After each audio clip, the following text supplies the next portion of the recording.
D'abord la revue de presse. Alors on ne sait pas encore, c'est pour plus tard ce matin, combien de téléspectateurs étaient hier soir devant le premier débat de la présidentielle sur TF1, mais on sait déjà que vos journaux étaient bien devant le poste. Et ils sont d'accord, vos journaux. Comme le dit le Figaro, voilà un débat qui lance enfin la présidentielle.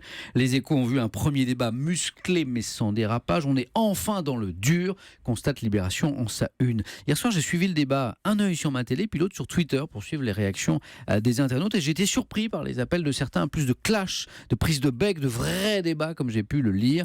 Et je n'étais pas franchement d'accord avec l'analyse. On était hier sur le fond, sur les programmes, sur les propositions. Ça ne devrait être que cela, la politique, pas le spectacle des petites phrases. Le débat d'hier soir était une qualité indiscutable, écrit Laurent Geoffrin ce matin dans Libération. Il nous ramène à une réalité négligée qui dément nombre de commentaires désabusés, écrit Geoffrin. Les électeurs ont devant eux un choix ouvert, clair, argumenté, décisif pour l'avenir de notre pays. Question maintenant, qui l'a emporté ce débat hier soir pour Guillaume Tabar du Figaro? Eh bien c'est Emmanuel Macron.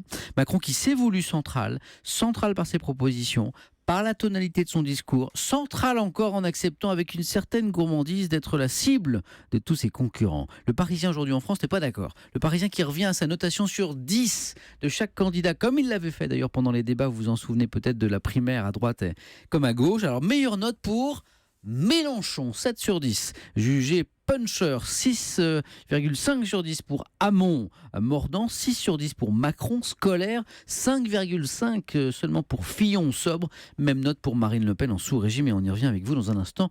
Soisig. Ce matin, je veux encore vous signaler les 4 pages dans la Croix, ces 4 pages où sont écrits les noms des 501 personnes mortes dans la rue en 2016, alors que le collectif Les Morts de la rue leur rend hommage aujourd'hui.